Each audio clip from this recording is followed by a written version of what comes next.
Buen día, estimados estudiantes. Bienvenidos a esta videoconferencia que estará relacionada con todo lo que tiene que ver con los esfuerzos de tensión-compresión y la máquina universal de ensayos utilizada para identificar propiedades mecánicas de los materiales.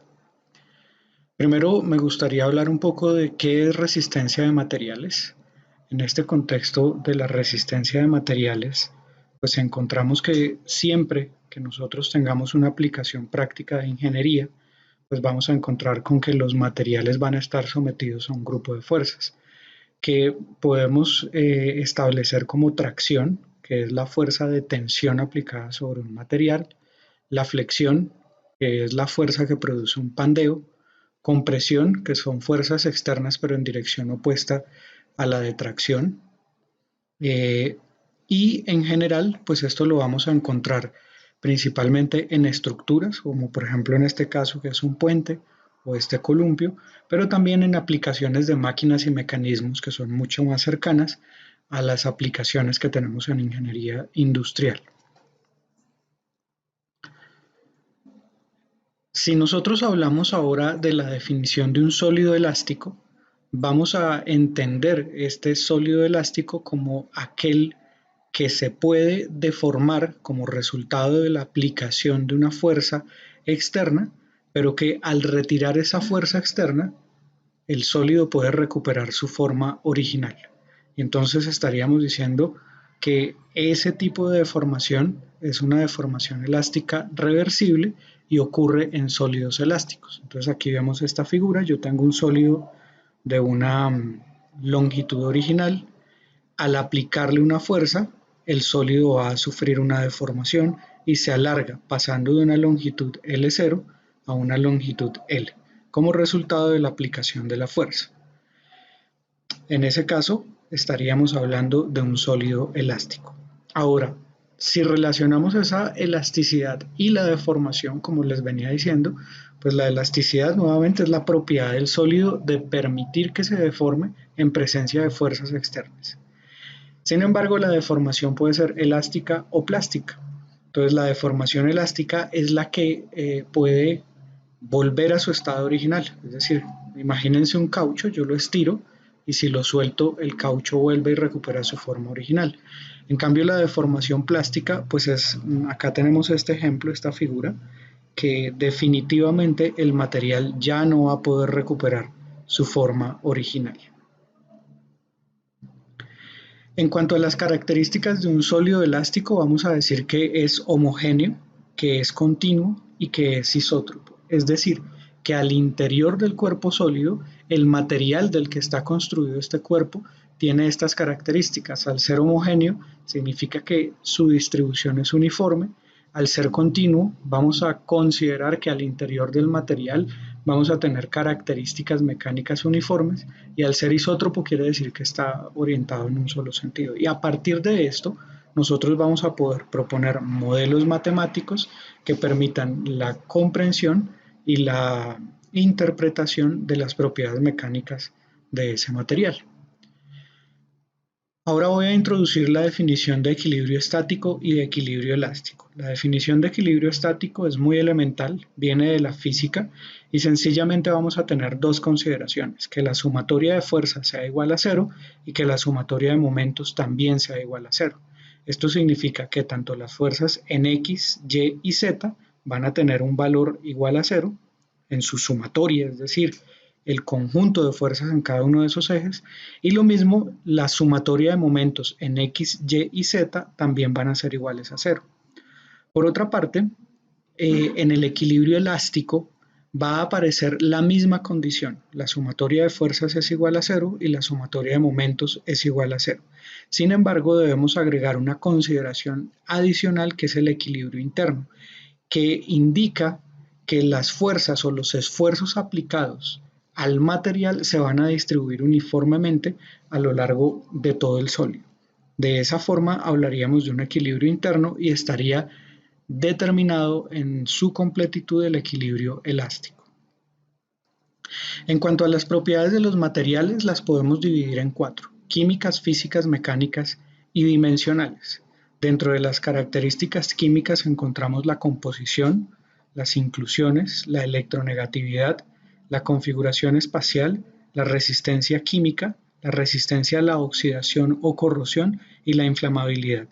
Dentro de las características físicas encontramos las características térmicas, magnéticas, eléctricas, ópticas, acústicas, gravimétricas o el color, y dentro de las características mecánicas, que son las que nos interesan en este momento, encontraremos la tenacidad, ductilidad, dureza, fatiga, resistencia a la tensión, resistencia al corte, resistencia al doblez o a la flexión, resistencia a la compresión, resistencia a la termofluencia. Dentro de las características o propiedades dimensionales vamos a encontrar las formas disponibles, los tamaños disponibles, la textura superficial o el acabado superficial y la tolerancia de manufactura. Estas últimas dos son muy importantes en el diseño porque hablan de cuál va a ser el acabado superficial de un material y cómo ese acabado superficial pues, va a influir dentro de las aplicaciones que se estén generando.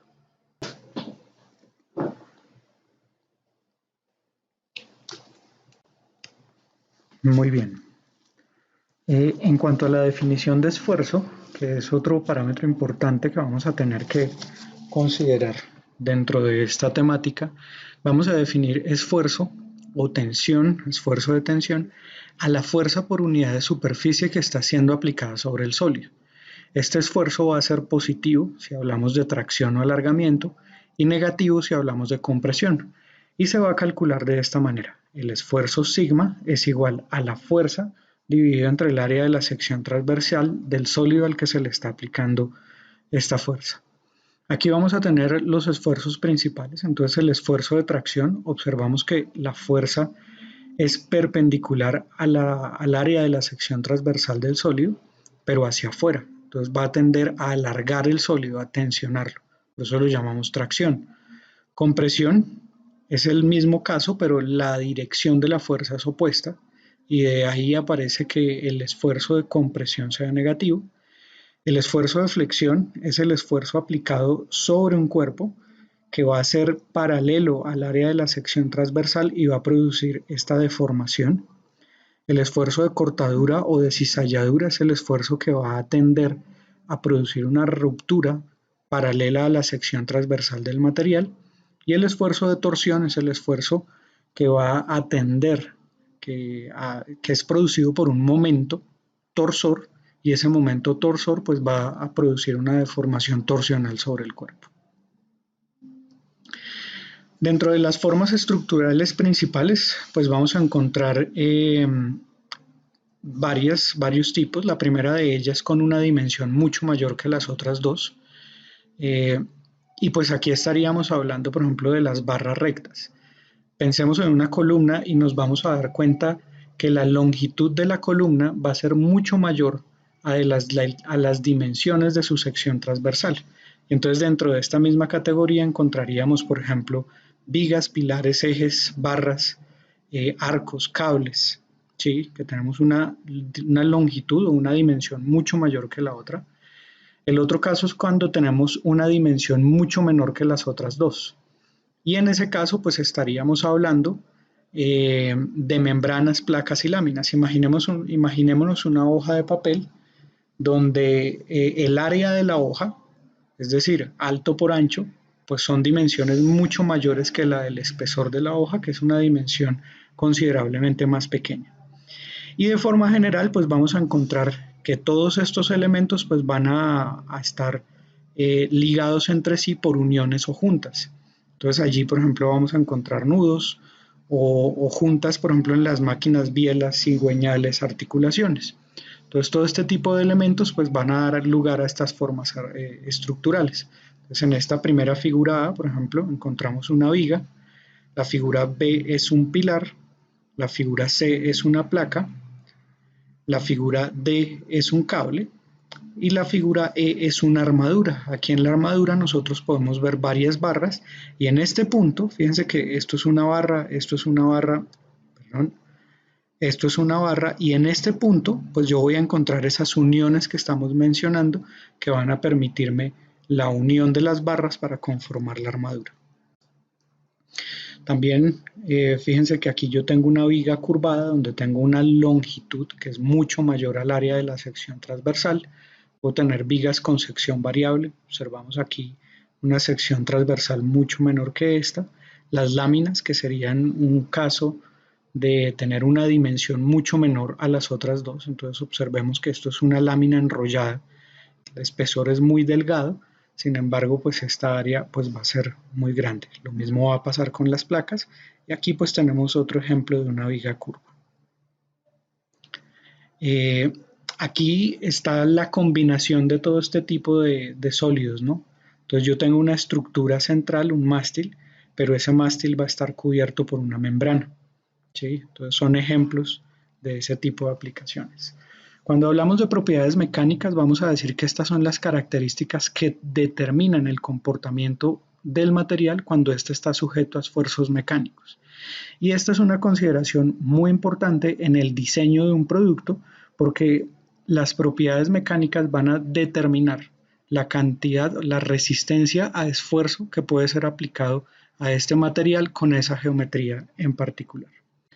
¿Cómo se miden las propiedades mecánicas de los materiales? La respuesta más usual es mediante los ensayos mecánicos y en este caso el día de hoy nos vamos a centrar en el ensayo de tracción-compresión que se realiza con una máquina universal de ensayos. Entonces, de todas esas propiedades mecánicas que nosotros ya mencionamos, resistencia a la tensión, elasticidad, plasticidad, tenacidad, ductilidad y fragilidad, dureza, resistencia a la compresión, resistencia a la termofluencia, tenacidad a la fractura y límite de fatiga, con el ensayo de tracción o tensión podemos identificar estas 5 primeras. ¿En qué va a consistir el ensayo de tensión? Nosotros vamos a tener una muestra del material que va a tener una longitud definida y un área de sección transversal definida. Los llamamos A0 y L0 porque son los valores iniciales. Y lo que va a suceder es que vamos a aplicar una fuerza controlada a esa muestra del material y esa fuerza pues va a producir una deformación delta L. Observemos que como la longitud inicial es L0 y la longitud final es L, el valor de delta L se va a calcular como L menos L0. ¿Sí? Y el esfuerzo aplicado, el esfuerzo axial que está siendo aplicado a ese material, lo vamos a calcular como sigma, que es la variable que usamos para identificar el esfuerzo, igual a F, que es la fuerza uniaxial, dividido entre A0, que es el área original de la sección transversal. En sistema original, este esfuerzo va a ser calculado como, en sistema internacional, el esfuerzo va a ser calculado como newton sobre metro cuadrado. Entonces resulta en la unidad de Pascal. En el sistema inglés, pues vamos a encontrar con que esta fuerza va a ser medida en libras fuerza y el área va a ser medida en pulgadas cuadradas, de forma que el esfuerzo va a estar dado en PSI, que quiere decir pound square inch. En cuanto a la deformación la vamos a calcular como la variación de la longitud delta L dividido entre la longitud inicial L0. De forma que en sistema internacional esta deformación va a tener unidades de milímetros sobre milímetros, es decir, es adimensional, y en el sistema inglés pues va a tener medidas de pulgadas sobre pulgadas, es decir, la deformación es una variable adimensional. Muy bien, el esfuerzo de tensión, vamos a decir que hay un esfuerzo normal directo, que es cuando sobre el cuerpo se aplican fuerzas que tienden a estirarlo. En el caso de la tracción es lo contrario a la compresión porque intenta estirar o alargar el elemento y el esfuerzo se va a calcular como la fuerza de tensión dividido entre el área de la sección transversal del elemento que estemos analizando. En el caso del esfuerzo de compresión, este se da cuando las fuerzas van en dirección, en la misma dirección y van hacia el cuerpo, de forma que van a reducir la longitud inicial. En este caso el esfuerzo se calcula de la misma manera, pero como las fuerzas tienen dirección contraria, pues el esfuerzo va a resultar en un valor negativo. Aquí tenemos un ejemplo del fenómeno de pandeo, que es la inestabilidad elástica que puede darse cuando comprimimos ciertos materiales. Observemos, por ejemplo, en el caso del acero, que tenemos un límite de 440 megapascales. Cuando yo supero ese límite, aparece este fenómeno de pandeo. Sin embargo, como el acero es más dúctil que estos otros ejemplos que tenemos acá, que son el vidrio y el hormigón, pues vamos a presentar esta deformación. En el caso del vidrio y el hormigón, que son materiales cerámicos, cuando yo supero ese límite, en este caso 1000 megapascales, es decir, paso a 1001 megapascales, observo que empieza a aparecer la fractura, y lo mismo pasa en el hormigón. Cuando supero los 50 megapascales a 51 megapascales, empiezan a aparecer estas fracturas. En cuanto al esfuerzo cortante, también conocido como esfuerzo de cizalladura, es el esfuerzo que da como resultado de aplicar dos fuerzas paralelas a la sección transversal del objeto y que tienden a producir un corte. También se va a calcular como fuerza sobre área, pero pues más adelante vamos a ver estas consideraciones. Entonces hay un esfuerzo cortante directo, que es cuando se aplica una fuerza cortante directamente sobre el área de un objeto, y en ese caso el esfuerzo cortante, que vamos a denominar tau, se calcula como la fuerza aplicada dividido entre el área sometida al corte. Aquí, por ejemplo, tenemos este caso, que es una lámina a la cual le vamos a cortar una parte mediante la utilización de un punzón. Este es un proceso que en mecánica es muy usual. Pero ¿cómo vamos a calcular el área sometida al corte? El área sometida al corte entonces va a ser P, que es el perímetro de la forma recortada, por T, que es el espesor de la lámina. Entonces observemos que ese perímetro sería todo este que tenemos acá, y el espesor sería la medida de esta zona azul que tenemos acá. Muy bien. Continuando con el ensayo de tensión, vamos a tener la posibilidad también de analizar el comportamiento del material cuando es sometido a carga axial. Y allí podemos verificar esos dos estados que proponíamos inicialmente, que es el comportamiento elástico y el comportamiento plástico del material. Ese comportamiento elástico, entonces, observaremos cómo al aplicar una fuerza sobre el material y retirarla, este puede recuperar su longitud inicial. Sin embargo, una vez lleguemos a la zona plástica, esa deformación al retirar la fuerza no se va a poder recuperar y el material va a quedar deformado permanentemente.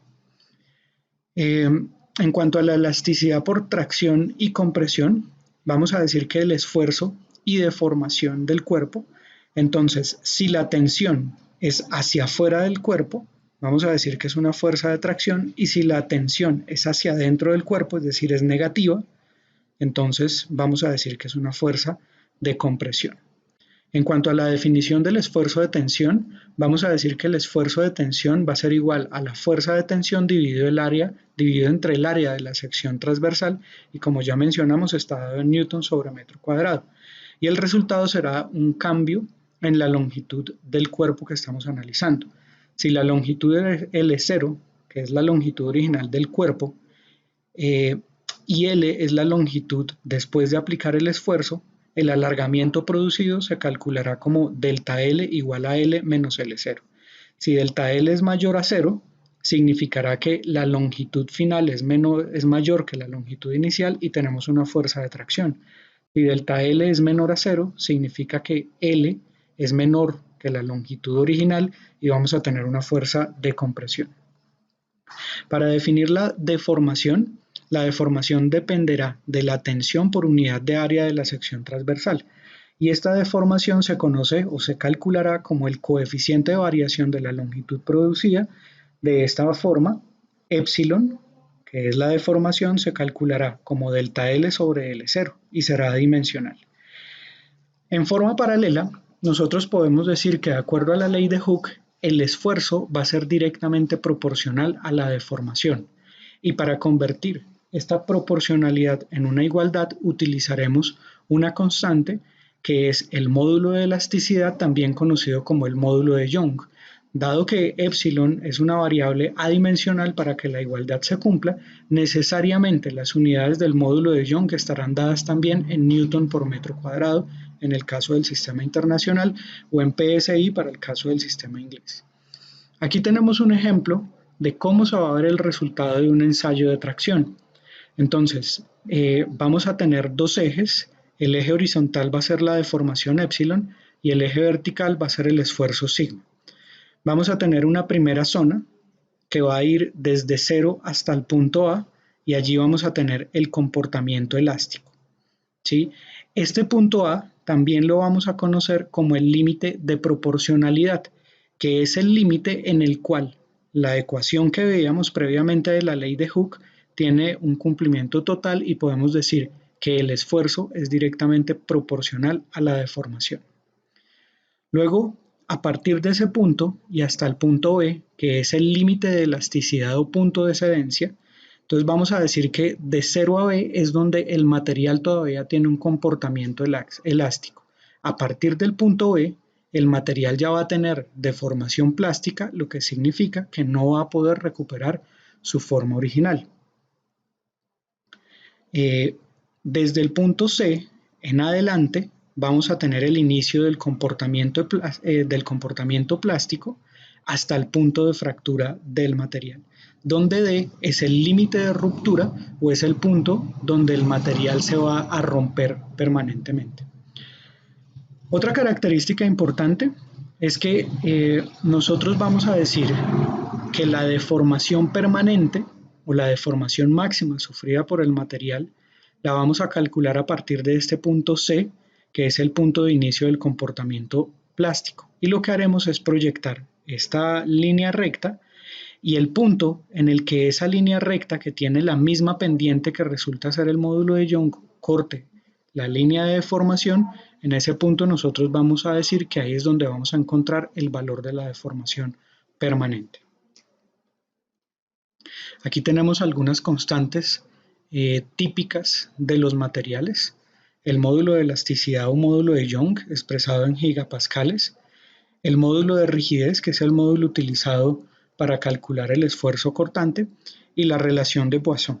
Esta relación de Poisson la podemos explicar con este fenómeno que tenemos acá. Esa relación nos va a indicar qué tanto puede estirarse ese material en función del esfuerzo aplicado. Entonces, por ahora no nos va a interesar profundizar en esa relación de Poisson, pero eso es lo que vamos a medir con ella. Aquí tenemos un ejemplo práctico. Entonces vamos a decir que un acero tiene un módulo de Young de 200 gigapascales y un límite elástico de 360 megapascales. Si tenemos una varilla de ese material de 12 milímetros cuadrados de sección transversal y 80 centímetros de longitud y le aplicamos una fuerza de tensión de 1800 newtons, entonces podemos calcular si el alambre va a recuperar su longitud original o primitiva al retirar la carga. Para eso vamos a calcular el esfuerzo. Como la fuerza aplicada es de 1800 newtons y el área de sección transversal es de 12 milímetros, aquí lo vamos a expresar, esos 12 milímetros cuadrados convertidos a metros cuadrados sería 12 por 10 a la menos 6 metros cuadrados, y esto será igual a 150 por 10 a la 6 pascales, es decir, 150 megapascales. Como este valor de 150 megapascales es inferior a los 360 megapascales que son el límite elástico, entonces podemos decir que el material recuperará su forma original. Si queremos calcular el alargamiento unitario, es la deformación, entonces esta deformación va a ser el esfuerzo dividido entre el módulo de Young. El esfuerzo que calculamos fue 150 megapascales, dividido entre los 200 gigapascales que es el módulo de Young, que encontramos que esto es 0.75 por 10 a la menos 3, y esa será la deformación que va a sufrir ese material al realizar la aplicación de esta fuerza.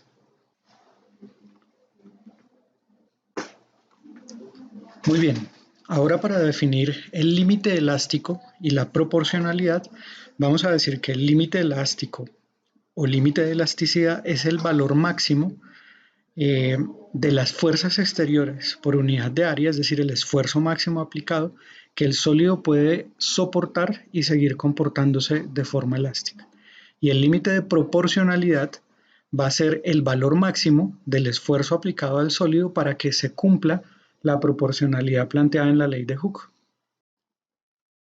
En cuanto a la ruptura y coeficiente de seguridad, el límite de ruptura o esfuerzo de ruptura es el valor mínimo de fuerza por unidad de área para que se produzca la ruptura del cuerpo o el sólido que estamos analizando. En el caso del coeficiente de seguridad, es un coeficiente que se calcula o se utiliza, se establece para determinar cuál va a ser el área que debemos tener del material para poder garantizar que el material no vaya a fallar durante su aplicación.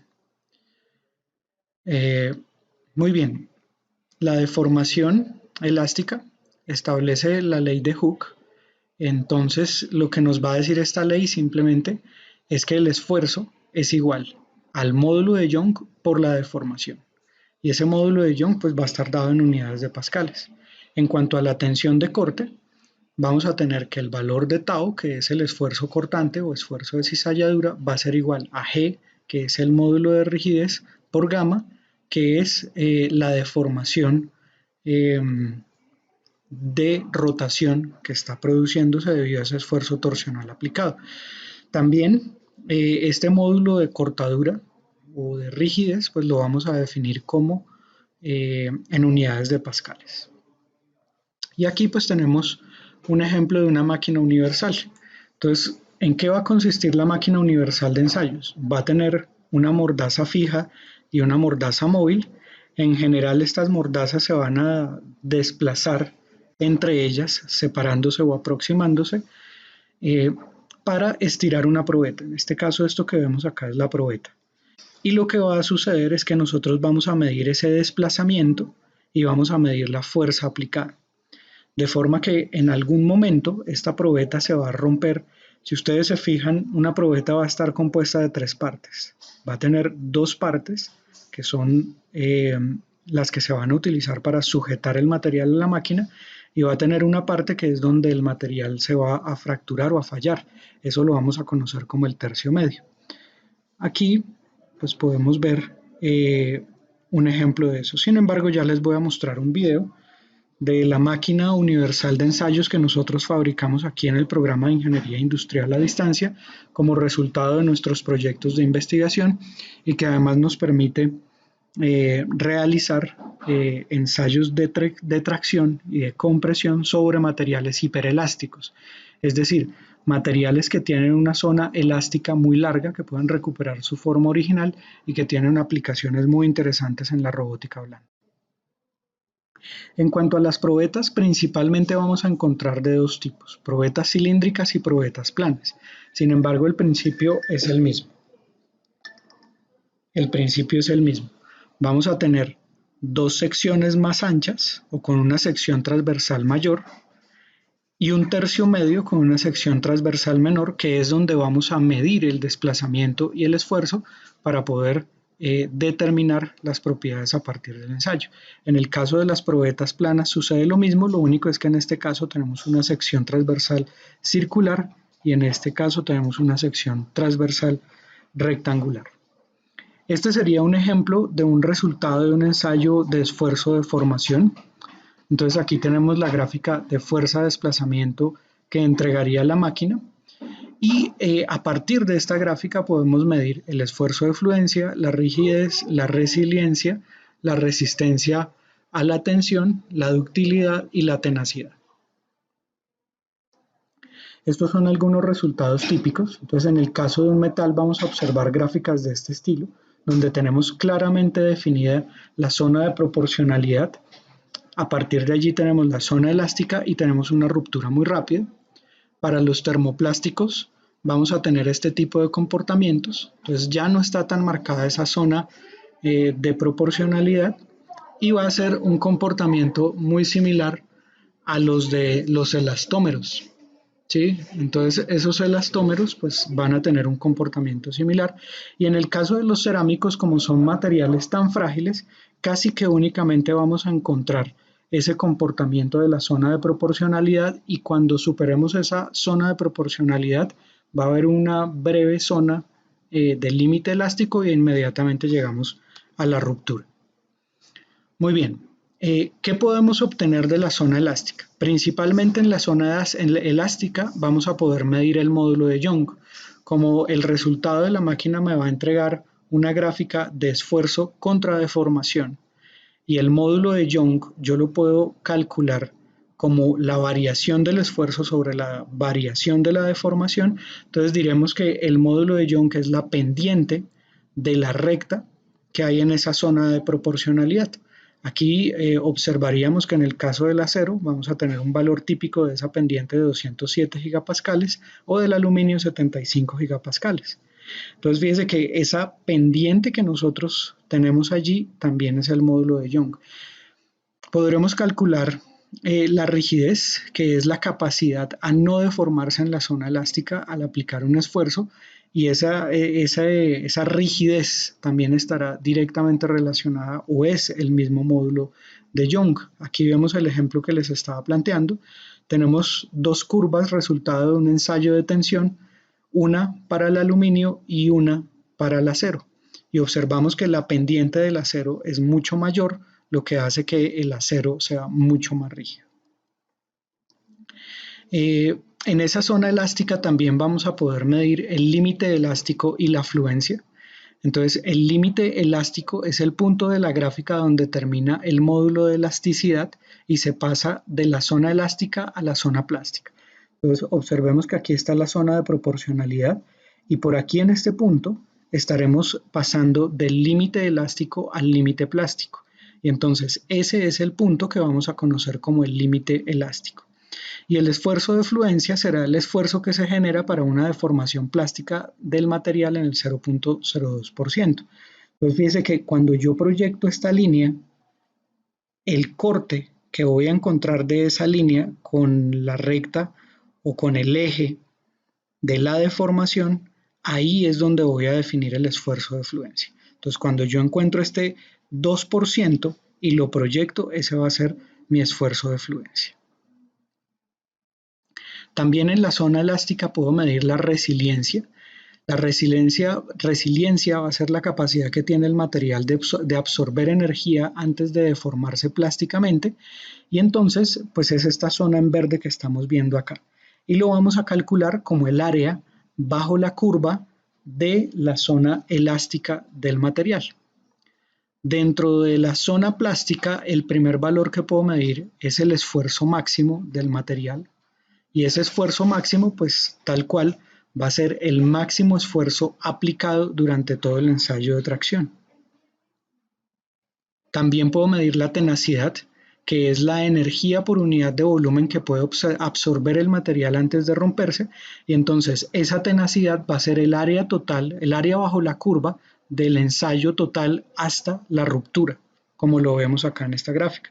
Entonces yo tengo acá la zona de proporcionalidad, por acá estará el límite elástico, el esfuerzo máximo, ruptura, y cuando yo calculo el área bajo toda la curva, pues ahí voy a decir que esa es la tenacidad. En cuanto a la ductilidad del material, es decir, esa medida de la capacidad que tiene un material para deformarse, incluso plásticamente antes de la fractura, lo que vamos a hacer es, a partir del punto de fractura, vamos a trazar una línea con pendiente igual al módulo de Young, y el punto en el que esa recta corte el eje de la deformación es lo que vamos a conocer como ductilidad.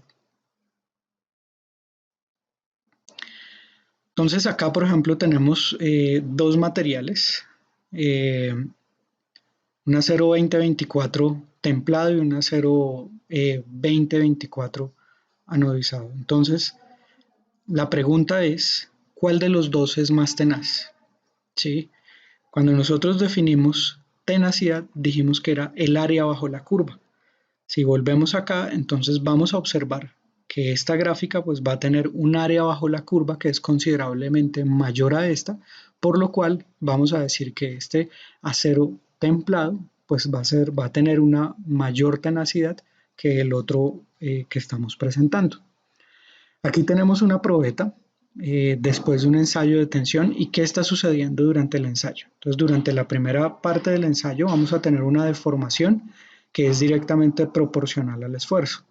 Sin embargo, por acá en la zona plástica ya vamos a decir que la probeta se ha estirado lo suficiente para no poder recuperar su forma original. Aquí en este punto vamos a observar este fenómeno que se llama encuellamiento. El encuellamiento es cuando la probeta reduce la sección transversal en el tercio medio, como lo observamos aquí en esta figura donde estoy señalando, y finalmente en la ruptura pues vamos a observar este patrón de ruptura. Cuando nosotros observamos los tipos de fractura vamos a tener fracturas dúctiles, como es este caso, vemos una gráfica que tiene un comportamiento muy suave, y vamos a tener fracturas frágiles, que como podemos ver en este caso casi que la ruptura fue inmediata y tenemos estos comportamientos no suavizados en la gráfica de esfuerzo de formación. Y también si observamos la probeta podemos ver en la probeta este tipo de patrones. Observemos acá esta probeta es una probeta fabricada con un material dúctil y podemos ver cómo está suavizada la fractura. Mientras que en esta probeta fabricada con un material más frágil podemos ver estos patrones en la falla de la probeta. A nivel de la microestructura, si nosotros observamos la falla, también podemos encontrar fácilmente cómo es una falla frágil, porque la superficie de la fractura es lisa y perpendicular a la tensión, y esto es lo que conocemos como un patrón de Chevron, ¿sí? Que es producido por frentes separados de grietas a distintos niveles del material, y pues que va a producir esto que nosotros observamos acá. Aquí tenemos un resultado del ensayo de esfuerzo de formación para varios materiales, desde los más rígidos hasta los más dúctiles, como estos que tenemos acá.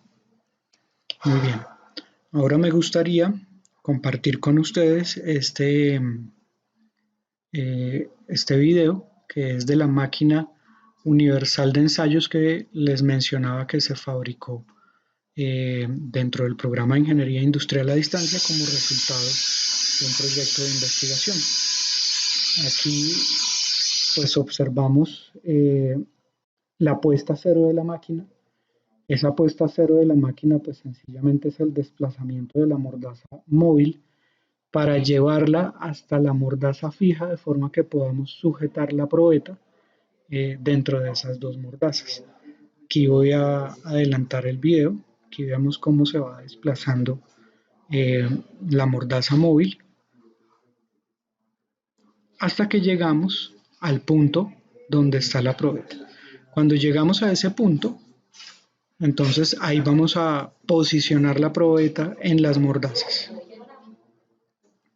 Para el posicionamiento de la probeta en las mordazas vamos a utilizar, esta es la probeta, es una probeta plana, y vamos a utilizar estos tornillos para fijar la probeta dentro de la mordaza móvil inicialmente, que es la que está en la parte inferior. Una vez nos aseguramos de que esto está correctamente posicionado, vamos a realizar el mismo procedimiento en la parte superior, que es la mordaza fija. A la utilización de estos dos tornillos vamos a fijar de forma firme el espécimen o probeta dentro de la máquina de ensayos. Ahora, el ensayo de tracción con esta probeta, que es un caucho vulcanizado, pues va a empezar esta deformación. Entonces fíjese que aquí vamos a empezar a ver cómo se alarga el material y cómo disminuye la sección transversal hasta que lleguemos a la ruptura. Allí vamos a observar cómo después de un alargamiento se llega a la ruptura y tenemos la probeta que ha fallado. Como resultado del ensayo, entonces nosotros vamos a tener un espécimen que ha funcionado o que nos ha permitido identificar características mecánicas de ese material que hemos estado estudiando a través de un ensayo destructivo, y aquí vemos cómo la probeta falló completamente. Muchas gracias por su atención.